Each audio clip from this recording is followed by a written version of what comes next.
Mais quelle liturgie étonnante en ce jour des rameaux.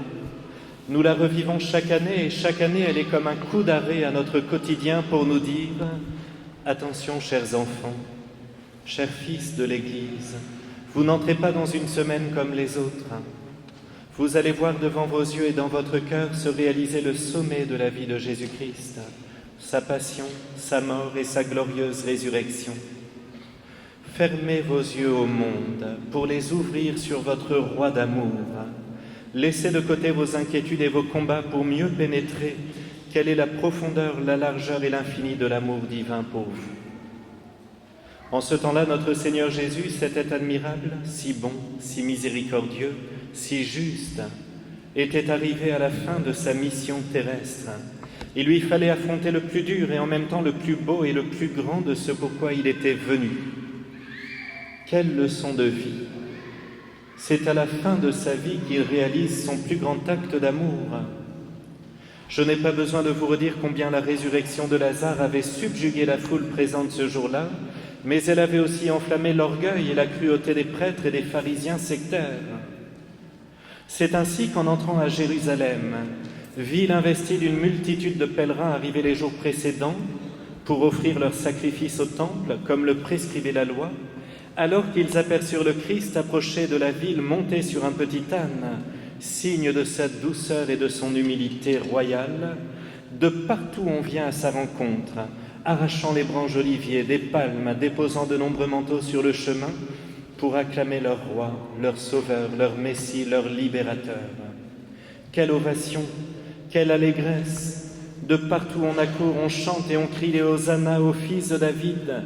Béni soit celui qui vient au nom du Seigneur. Mes frères, imaginez le peuple juif qui était en attente depuis des siècles. Enfin se réalisait la promesse. Ce n'était pas rien de mettre son manteau dans la poussière. Ce n'est pas un acte anodin. Ils acclamaient leur roi. Mes frères bien-aimés, nous aussi, nous avons acclamé notre Sauveur au début de cette célébration, notre roi, celui qui nous libère de nos misères et de nos péchés, qui apporte tant de paix et d'espérance dans nos vies. J'espère seulement que ce n'était pas que du théâtre, ce n'est pas qu'un symbole, ni même une mise en scène liturgique pour ajouter au rituel. Parce qu'après ce jour humainement glorieux à Jérusalem, il n'a pas fallu longtemps à tous ces adorateurs adultes et enfants pour se transformer en des instruments de la haine du démon contre l'agneau si doux, contre notre beau Jésus. Les palmes se sont transformées en flagellum et en fouets déchiquetants, arrachants, meurtrissants. Les branches d'olivier si légères sont devenues le bois de la croix si écrasant sous le poids de nos péchés. Les cris d'amour et d'abandon se sont changés en hurlements de blasphème et de rejet. La beauté des enfants courant dans les ruelles avec tant de joie a donné place à la cruauté des hommes impurs et orgueilleux, acerbes et méprisants. Seigneur, nous ne vous crions plus Hosanna au fils de David, mais nous avons préféré Barabbas. Nous nous lavons les mains feignant de vous connaître. Nous fuyons et vous abandonnons lâchement. Nous préférons l'amour du monde et de César à votre douce royauté sur nos vies. Quand avons-nous fait tout ça, vous me direz, mes frères bien-aimés? Eh bien, chaque fois que nous avons rejeté les croix que le Seigneur nous tendait, chaque fois que nous avons méprisé l'amour qui se donnait à nous par ses grâces divines, préférant notre petite vie et nos préférences, chaque fois que nous n'avons pas reçu ceux qui nous demandaient notre aide, mais aussi toutes les fois où, au lieu d'imiter votre douceur angélique, c'est notre orgueil démesuré qui a pris le pas. Seulement, mes frères bien-aimés, entre le dimanche des Rameaux et le début de la Passion du Christ, certaines personnes qui étaient dans la foule n'ont pas suivi le mouvement. Oh, elles n'étaient pas très nombreuses. Eh bien, nous aussi, il nous faut maintenant nous préparer à la Passion du Seigneur qui commencera jeudi soir prochain. Nous ne pouvons pas faire grand-chose, mais Jésus a besoin de consolateurs. Qui voulons-nous imiter ? Voulons-nous ouvrir notre cœur et compatir avec douceur comme le fit Sainte Véronique, Nicodème ou Joseph d'Arimathie? Désirons-nous accompagner pas à pas notre Seigneur dans ses souffrances et jusqu'au Golgotha comme le firent si fidèlement Saint Jean et Sainte Marie-Madeleine? Désirons-nous une profonde pureté de cœur pour être comme la Sainte Vierge qui n'a aucune once de haine pour ces hommes cruels, mais qui transforme sa souffrance en prière au Père Céleste? En ce jour, mes frères bien-aimés, nous pouvons uniquement rester dans la contemplation des faits qui se sont déroulés et qui sont un véritable drame, cet évangile que nous venons d'entendre. On peut aussi se dire que nous, en 2024, nous ne sommes pas responsables de la haine et de la méchanceté du peuple juif et des Romains de ce temps-là. Ou alors, on peut aussi comprendre et accepter humblement que la passion et la mort de notre Seigneur Jésus est le moyen que le Père Céleste a trouvé pour racheter les hommes de leurs péchés. Tout ça, d'ailleurs, nous le comprenons dans cette parole extraordinaire et éternelle de Jésus sur la croix. « Père, pardonne-leur, ils ne savent pas ce qu'ils font. » Bien sûr que les soldats savaient ce qu'ils faisaient en flagellant notre Seigneur. De même, les prêtres et les pharisiens, ainsi que le peuple, en lui crachant au visage, en lui jetant des pierres et en demandant sa mort.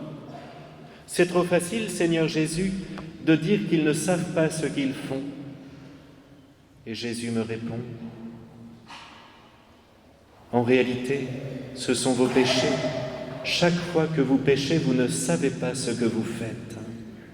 Vous me flagellez, vous me crucifiez.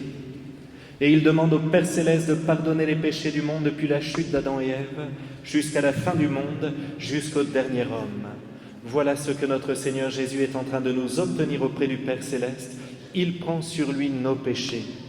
Alors mes frères, si nous avons un tout petit peu d'amour pour notre bon Seigneur, si nous avons de la compassion pour ce qu'il a enduré, si nous avons de la tendresse en réponse à son amour, promettons-lui cette semaine, tout spécialement, d'être de ses amis fidèles. Commençons déjà par combattre nos grands péchés. Et oui, nous avons fait cette fameuse distinction, péché mortel, péché véniel, mais tout péché fait souffrir le bon Dieu, d'une toute petite désobéissance à un meurtre. En tout cas, il est temps, mes frères, de nous réformer, soutenus par la grâce du Seigneur. Si nous sommes, par exemple, un signe de division pour une affaire d'héritage ou une vieille histoire de famille, essayons de réparer. Si nous n'arrivons pas à pardonner une offense, par exemple, il est temps de le faire. S'il nous arrive de combattre des péchés de luxure, n'est-ce pas le moment de faire un effort? Si nous passons notre vie à juger les autres, n'est-il pas bon de sanctifier notre langue afin qu'elle se taise une bonne fois pour toutes? Si ma vie se résume à mes petits plaisirs, mon petit confort et ma tranquillité, si opposée à ce que doit être la vie chrétienne, à savoir être le sel de la terre et à aimer avec démesure, c'est l'occasion de sortir de mon tombeau pour apprendre à aimer. Si dans ma vie spirituelle, je me contente d'une simple tradition d'aller à la messe, eh bien que je laisse l'amour du Christ enflammer mon cœur et que la piété arrose toute ma vie, chapelet, chemin de croix, confession, bénédiction du repas, angélus. Il y a tant de propositions spirituelles, il ne tient qu'à moi de laisser Jésus m'aimer. Si dans ma vie chrétienne, j'ai coupé les ponts avec toutes les personnes qui ont à mes yeux une vie tordue, c'est-à-dire les pécheurs, le Seigneur ne m'appelle-t-il pas à faire comme lui, à aller vers ces personnes? Oui, dans cette foule qui était présente le jour des rameaux, il y a eu quelques personnes qui n'ont pas participé à la passion du Seigneur, mais qui au contraire lui sont restées amies par leur amour. Alors mes frères, nous ne pouvons pas les imiter, puisqu'en cette semaine sainte, nous vivons ces événements de façon mystique. Nous ne pouvons pas aller essuyer le visage de Jésus. Nous ne pouvons pas faire comme la Sainte Vierge Marie qui, alors que Jésus était sanguillonnant sur la croix, vient lui baiser les pieds. Mais si nous faisons un effort de conversion, si nous essayons de mieux aimer Jésus par la piété et la prière, alors ce sera pour lui autant de consolation que ces petites âmes qui sont venues le soutenir. Allez mes frères, de l'amour, de la tendresse pour le Seigneur. Une petite carmélite du XVIIIe siècle disait « Il faut compenser par l'amour tout ce qui n'a pas été possible d'effacer par la pénitence. » Et pour terminer mes frères, même si toute la vie terrestre de notre Seigneur Jésus a été pleine de vertu, de générosité à l'encontre des malades, des possédés, des pauvres et des pécheurs, s'il n'a cessé de faire le bien se donnant sans mesure, il faut reconnaître que le couronnement de sa vie a été sa passion, sa mort et sa glorieuse résurrection. Je vous le dis à vous, adultes et personnes âgées, et je me le dis à moi-même aujourd'hui. Il est toujours temps pour poser des actes héroïques dans l'ordre de l'amour chrétien.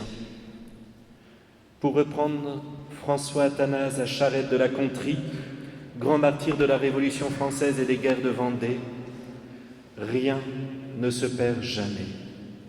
Aucune goutte de sang du Seigneur ne s'est perdue pour rien.